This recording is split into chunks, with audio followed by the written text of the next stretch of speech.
स्वागत करता हूँ आप सभी का अपने YouTube चैनल से स्व शिक्षा में। आज हम फैकेट डिजाइन पैटर्न को समझने वाले हैं। इससे पहले मैं दो क्रिएशनल पैटर्न आपको समझा चुका हूँ, सिंगलटन और फैक्ट्री मेथड पैटर्न। ठीक है, तो फैकेट डिजाइन पैटर्न किसके अंडर आता है? स्ट्रक्चरल पैटर्न के अंडर आता है। तो तीन तरीके के पैटर्न होते हैं, क्रिएशनल, स्ट्रक्चरल और बिहेवियर। ठीक है, जिसमें मैं क्रिएशनल में दो समझ चुके हैं, स्ट्रक्चरल का आज हम समझ रहे हैं फैकेट डिजाइन पैटर्न। तो facade design pattern is a structural pattern that provides a simplified interface to a complex subsystem. तो सिंपली इंटरफेस से मतलब हमारा वो नहीं है जो इंटरफेस होता है नॉर्मली। इंटरफेस से मतलब सिर्फ ये है कि ये बहुत ज्यादा कॉम्प्लेक्स प्रॉब्लम्स का एक सिंप्लीफाइड क्या दे देता है आपको, इंटरफेस दे देता है, जिससे आप डायरेक्टली उसको एक्सेस करके अपना पूरा जो सब सिस्टम है उसको कंट्रोल कर सकते हो। It is useful when you want to expose only a high level interface while hiding the complexities of the underlying code। ये कब यूजफुल होता है? जब आप जो है आपका एक सब सिस्टम है, कॉम्प्लेक्स सिस्टम है, ठीक है, जिसके अंदर मल्टीपल क्लासेस बोल सकते हो आप, वो यूज कर रहे हो आप। ठीक है, तो सब क्लासेस के अंदर कुछ ना कुछ कॉम्प्लेक्सिटी आपने लिख रखी है। तो आप क्या कर रहे हो, यहाँ पे एक हाई लेवल इंटरफेस प्रोवाइड कर देते हो फैकेट डिजाइन पैटर्न के थ्रू। तो जिससे क्या होता है कि जो सब सिस्टम में आपकी क्लासेस है, उनकी जो कॉम्प्लेक्सिटीज है वो हाइड हो जाती हैं, और आप डायरेक्टली फैकेट डिजाइन पैटर्न का यूज करके उनको एक्सेस कर सकते हो। तो one of the key benefit of the facet design pattern is that it helps maintain and enforce the correct order of execution among the components it wraps। इसका important एक की फीचर्स ये भी है कि जो क्लासेस हैं, जो आपकी सब सिस्टम की क्लासेस हैं, जो आप यूज कर रहे हो थ्रू आउट अ प्रोसेस, उस प्रोसेस के अंदर क्या ऑर्डर रहेगा, किसके बाद क्या एग्जीक्यूट होना चाहिए, उसको आप कंट्रोल करते हो। यानी कि उसको आप एक एक एक इंटरफेस, एक सिंप्लीफाइड एक वे दे देते हो इस पैकेट डिजाइन पैटर्न के थ्रू, जिससे कि वो एग्जीक्यूशन का जो ऑर्डर है वो भी आपका मेंटेन रहता है। ठीक है, तो ये सारी चीजें छोटे छोटे एग्जांपल मैं अभी बताऊंगा, उसके थ्रू हम समझेंगे। पैकेट डिजाइन पैटर्न का सिनेरियो जो आज हम समझने वाले हैं वो क्या है? Imagine you are building a system to book a travel package. आप ऑनलाइन एक ट्रैवल पैकेज का सिस्टम बनाना चाह रहे हो, जिसमें आप ऑनलाइन एक ट्रैवल पैकेज खरीदोगे। ठीक है, तो like what a travel agency और online booking store site does, जैसे कि कोई भी ट्रैवल एजेंसी या फिर कोई भी ऑनलाइन बुकिंग साइट जो है वो करती है। तो वो क्या करते हैं? सपोज आपने बुक करने के लिए किसी भी ट्रैवल एजेंसी या कोई भी ऑनलाइन साइट आपने ओपन करी, तो उसमें क्या स्टेप्स इन्वॉल्व होते हैं? जो अब आपने अपने एंड से बुक करी है कोई पर्टिकुलर कहीं किसी डेस्टिनेशन को आपने सेलेक्ट करके बुक करा है, तो वो जो ट्रैवल एजेंसी है वो क्या करेगी? होटल अवेलेबिलिटी चेक करेगी सबसे पहले उस पर्टिकुलर प्लेस पे, आपकी फ्लाइट को बुक करेगी, एक रेंटल कार रिजर्व करेगी वहां पे आपको घुमाने के लिए, और एक फाइनल जो होगा प्रोसेस, पेमेंट जो भी होगा वो आपसे पेमेंट ले लेगी। तो ये कुछ चार स्टेप मैंने लिखे हुए हैं। ये डिपेंड करता है, मल्टीपल स्टेप्स यहाँ पे इसके बीच में भी हो सकते हैं, बट हम इसको पैटर्न को समझने के लिए ये चार पैटर्न समझेंगे, और जिसके थ्रू हम आगे का सिनेरियो देखते हैं एपेक्स क्लास में। तो गाइस यहाँ पे मैंने कुछ क्लासेस बना रखी हैं फैकेट पैटर्न को समझने के लिए। तो होटल सर्विस की एक क्लास बना रखी है, फ्लाइट सर्विस एक क्लास बना रखी है, कार रेंटल सर्विस एक क्लास बना रखी है, और पेमेंट सर्विस एक क्लास बना रखी है। ठीक है, तो होटल सर्विस में हम कुछ इनपुट्स ले रहे हैं कि डेस्टिनेशन क्या है, चेक इन डेट क्या है, चेकआउट डेट क्या है, उसके बेस पे जो भी प्रोसेस रहेगा अपना वो हम इम्प्लीमेंट करेंगे। सिमिलरली फ्लाइट सर्विस के कुछ इनपुट्स हम ले रहे हैं, ओरिजिन क्या है, डेस्टिनेशन क्या है, डिपार्चर डेट क्या है। कार रेंटल सर्विस पे भी हम लोकेशन क्या है, स्टार्ट डेट क्या है, एंड डेट क्या है, और पेमेंट पे भी हम जो भी अमाउंट है उसका पेमेंट का, ये हमने कुछ सर्विसेज की क्लासेस बना रखे हैं। तो आपका सब सिस्टम है जिसमें आप ये सारी क्लासेस यूज कर रहे हो। ठीक है, अब क्या है कि या तो आप इनके, सपोज करो कि आपका कोई डिजाइन पैटर्न वगैरह आप यूज नहीं कर रहे हो, आप ये क्लासेस को डायरेक्टली ऐसे ही एक्सेस कर रहे हो। तो एक क्वेश्चन तो ये रहेगा कि अगर मेरे को ये क्लासेस एक ऑर्डर में ही एक्सेस करनी है, तो क्यों ना मैं इसके अंदर मेथड्स क्रिएट कर दूं, एक ही क्लास के अंदर ये सारा इम्प्लीमेंटेशन कर दूं, और डिफरेंट डिफरेंट मेथड उसके लिए मैं क्रिएट कर दूं। तो वो हम कर सकते हैं, लेकिन जो रियल वर्ल्ड प्रॉब्लम्स होती है जब हम प्रोजेक्ट्स पे काम करते हैं, तो ये क्लासेस इतनी छोटी नहीं होती है जितनी दिख रही है यहाँ पे। ये बहुत कॉम्प्लेक्स, इसमें लॉजिक्स और सिनेरियोज अंदर इम्प्लीमेंटेड होते हैं। इसलिए यहाँ पे ये क्लासेस हम डिफरेंट डिफरेंट ही बनाएंगे। हर पर्टिकुलर सर्विस के लिए एक अलग से क्लासेस हमने यहाँ पे डिफाइन करी है। ठीक है, दूसरी चीज क्या है कि ये क्लास का ऑर्डर, अब सपोज करो मैंने कोई पैटर्न वगैरह इंप्लीमेंट नहीं किया हुआ है, और मैं मल्टीपल सर्विसेज प्रोवाइड करने के लिए सेम तरीके का ही सिस्टम यूज करता हूँ, कि जिसमें मेरा फ्लाइट सर्विस होती है, कार रेंटल सर्विस होती है, पेमेंट सर्विस होती है। यानी कि मैं बहुत सारे, सपोज करो ऑनलाइन जो ये डेस्टिनेशन या ट्रैवल पैकेज वगैरह प्रोवाइड कराते हैं, उन सबको मैंने ये वो सब मेरा ये सिस्टम को यूज कर रहे हैं। तो सबका अपना एक प्रोसेस है, लेकिन प्रोसेस क्या है, स्टैंडर्ड प्रोसेस क्या है, स्टैंडर्ड प्रोसेस तो सबका यही रहेगा कि भाई होटल पहले वो वहां पे चेक करेंगे, देन फ्लाइट सर्विस बुक करेंगे, then car rental, then payment, ठीक है। लेकिन अगर इससे कोई कंफ्यूजन क्रिएट ना हो, सपोज करो मैं कोई डिजाइन पैटर्न यूज नहीं कर रहा, तो सपोज करो किसी ने कार रेंटल सर्विस पहले एक्सेस कर ली, देन पेमेंट एक्सेस कर ली पहले, फ्लाइट सर्विस वो बाद में कर रहा है, होटल सर्विस वो बाद में कर रहा है, तो इससे क्या होगा, एक एक मिसअंडरस्टैंडिंग, एक इशू, एक बग क्रिएट हो जाएगा, ठीक है।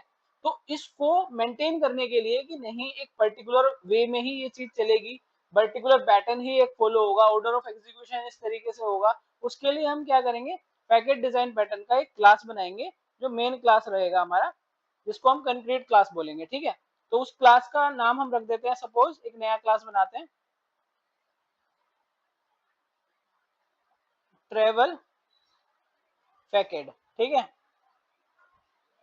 तो ट्रेवल पैकेट एक मैंने क्लास बनाया, इस क्लास में आप सबसे पहले तो इंस्टेंस वेरिएबल बनाओगे इन सभी क्लासेस के, क्योंकि सभी सर्विसेज को हम यूज करने वाले हैं, तो जिसको हम प्राइवेट रखेंगे, जो कि बेस्ट प्रैक्टिस भी है हमें हमारी, जिससे कि इसका कंट्रोल हम विद इन दिस क्लास ही कर सके, इन सब का कोई आउटसाइड हम इनका कंट्रोल ना करें इन इंस्टेंस वेरिएबल का, ठीक है। तो होटल सर्विस एक मैंने बना लिया,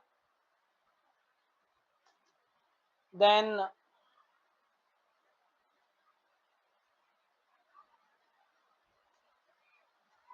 सिमिलरली मैं सबके बना लूंगा, तो फ्लाइट सर्विस हो गया मेरा,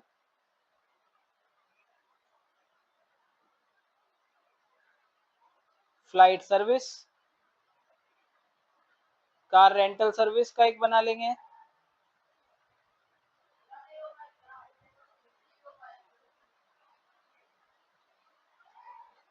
और एक आपका पेमेंट सर्विस का हो जाएगा,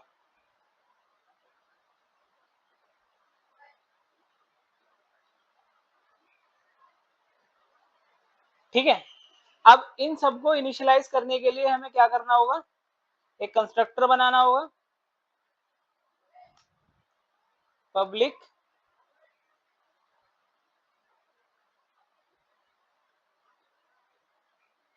अब कंस्ट्रक्टर के अंदर हम सबको क्या कर देंगे, इनिशियलाइज कर देंगे, जैसे ये मेरा वेरिएबल है, इसको मैं क्लास कर दूंगा, इसकी क्लास इनिशियलाइज कर देंगे सबसे पहले, ठीक है। सिमिलरली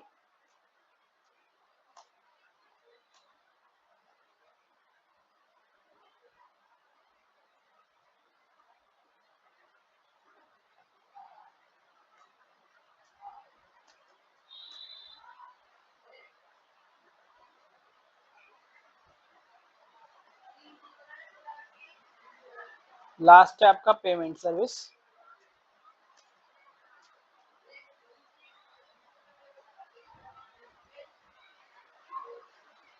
ठीक है। तो ये मैंने कंस्ट्रक्टर बना दिया इसका। तो कंस्ट्रक्टर बेसिकली क्या कर रहा है, इनिशियलाइज कर रहा है सारी सर्विसेज को जो इन्वॉल्व है मेरी इस जो हम बुकिंग ट्रेवल पैकेज है, तो इसमें हम यहाँ लिख भी सकते हैं, constructor is initialising all the services required in this travel booking process, ठीक है। नेक्स्ट हम क्या करेंगे, एक मेथड क्रिएट करेंगे, जिस मेथड से हम ये सारी सर्विसेज को एक्सेस करेंगे, तो इसका नाम रख सकते हैं पब्लिक बुक ट्रेवल पैकेज, ठीक है। अब इसके अंदर हम सारे पैरामीटर बनाएंगे, जो पैरामीटर्स मेरे इन क्लासेस में मैं यूज कर रहा हूँ, ठीक है। तो ये सारे पैरामीटर्स आप देख रहे हो, स्ट्रिंग, ओरिजिन वगैरह ये सब, डेस्टिनेशन, तो ये सारे पैरामीटर मैं क्या कर लेता हूँ, यहाँ से कॉपी कर लेता हूँ,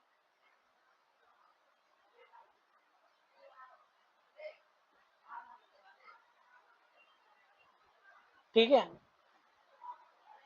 चेक इन चेकआउट, ओरिजिन हो गया है शायद, नहीं, चेक इन चेकआउट डेस्टिनेशन हो गया, डेस्टिनेशन हो गया, इसको हटा देंगे अभी, इसको हटा देते हैं। ठीक है, कार रेंटल सर्विस पे location, start date and end date,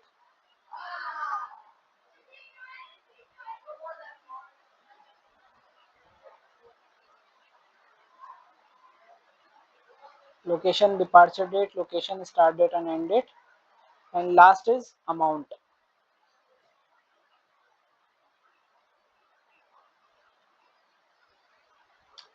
तो ये सारे पैरामीटर्स को हमने यहाँ पे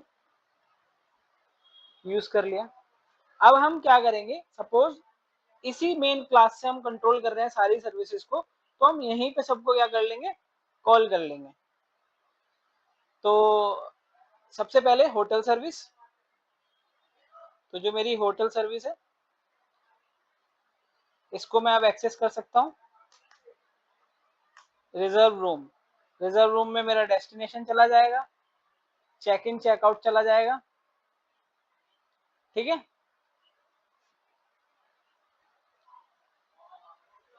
check in checkout date,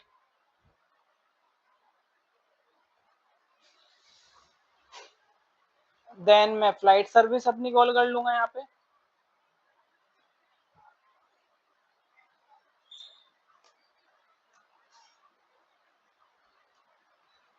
then car rental service,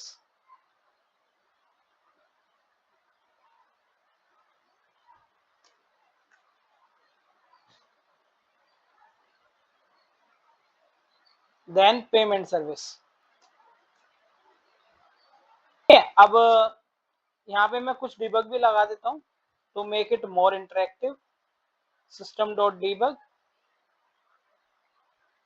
booking start, booking start, यहाँ से बुकिंग स्टार्ट हो गई है मेरी, एंड लास्ट में एक डिबग हम यूज करेंगे, बुकिंग कंप्लीटेड सक्सेसफुली। ठीक है, तो ये हमने एक फैकेट पैटर्न बनाया है, ये मैंने सेव कर दिया। तो मैं क्या कर रहा हूँ, सारी सर्विसेज को कंट्रोल कर रहा हूँ, ऑर्डर ऑफ एग्जीक्यूशन मेंटेन कर रहा हूँ, और एक मैंने ऐसी क्लास यहाँ पे बना दी जिसमें मैंने एक एब्स्ट्रक्शन भी हम यहाँ पे अचीव कर रहे हैं, क्योंकि हम जो भी कॉम्प्लेक्सिटीज थी इनर क्लासेस को, इसको हाइड कर रहे हैं, और डायरेक्टली हम क्या करेंगे, एक क्लास है ट्रेवल फैकेट, उसको यूज कर सकते हैं, और उसमें हम अपने इस मेथड को यूज करके पूरे प्रोसेस को कंट्रोल कर रहे हैं। तो अब देखते हैं इसको हम कैसे कॉल करेंगे। तो इसको कॉल करने के लिए हम एनोनिम्स विंडो को ओपन करेंगे, और यहाँ पे हम इनपुट्स प्रोवाइड करेंगे अपने इस मेथड को। ठीक है, तो इसको इनपुट्स प्रोवाइड करने के लिए मैं कुछ डेट यहाँ पे क्रिएट कर लेता हूँ। सबसे पहले हमारा होगा ट्रैवल डेट। ठीक है, तो ट्रैवल डेट हमारा होगा डेट डॉट टूडे फंक्शन का हम इसमें यूज करेंगे, डॉट एड डेज कर देंगे इसमें हम, सपोज 10 दिन। ठीक है, एंड एक और डेट हम क्रिएट करेंगे, रिटर्न डेट, जो कि रहेगी हमारे ट्रैवल डेट से 5 दिन बाद की। ठीक है, ओके, अब हम अपना मेथड यूज करेंगे, travel facade equals to new, इसका इंस्टेंस क्रिएट करेंगे और अपनी सर्विस को कॉल कर लेंगे, जो है हमारी बुक ट्रैवल पैकेज। तो बुक ट्रैवल पैकेज में क्या क्या इनपुट्स हैं, सबसे पहले है हमारा डेस्टिनेशन, तो डेस्टिनेशन है सपोज हमारा मुंबई। ठीक है, देन चेक इन डेट आपकी क्या है, चेक इन डेट आपकी रहेगी ट्रैवल डेट,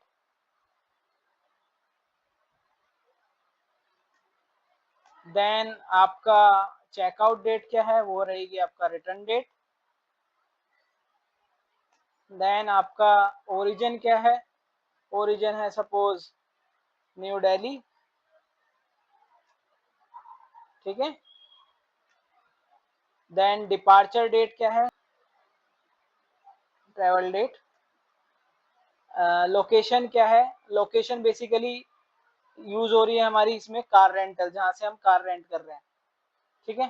तो लोकेशन जुहू बीच, कुछ भी रख सकते हैं। Then start date, travel date ही हमारी स्टार्ट डेट है। End date, return date. Basically ये सारे इनपुट्स देने की नीड भी नहीं है, आप अपनी अकॉर्डिंग दे सकते हो। और अमाउंट क्या है उसका, सपोज 8000, और इसको आप क्या करोगे, कॉल कर लोगे, इसको आप एग्जीक्यूट कर दोगे। तो जैसे ही आप इसको एग्जीक्यूट करोगे आप देखोगे कि एक ऑर्डर में आपका एग्जीक्यूशन चलेगा। बुकिंग स्टार्ट हुई, देन होटल रिजर्व हुआ मुंबई से इस तारीख से इस तारीख तक, फ्लाइट बुक हो गई आपकी New Delhi to Mumbai, car reserve हो गई जुहू बीच के लिए इस दिन से इस दिन तक, पेमेंट जो है आपका 8000 प्रोसेस हो गया सक्सेसफुली, बुकिंग कंप्लीटेड सक्सेसफुली। तो एक ऑर्डर में जो सब सिस्टम है आपका वो चल रहा है, सारी क्लासेस एक के बाद एक कॉल हो रही हैं, और ये एक इस पैटर्न के थ्रू आपने क्या करा, उसको स्ट्रीमलाइन कर लिया प्रोसेस को। एब्स्ट्रैक्शन इसमें आपने अचीव करी है कि जो इनर क्लासेस है आप उसकी जो कॉम्प्लेक्सिटी है उसको विजिबल नहीं करा रहे हो, आप आउटर क्लास से ही सारा कंट्रोल लेके चल रहे हो। तो उम्मीद करता हूँ ये जो फैकेट डिजाइन पैटर्न है समझ आया होगा, स्ट्रक्चरल पैटर्न का वन ऑफ द पार्ट है। तो आगे के भी काफी सारे डिजाइन पैटर्न मैं बना के लेके आने वाला हूँ, तो बने रहिए मेरे साथ इस चैनल पे। Do subscribe my channel. Thank you for watching.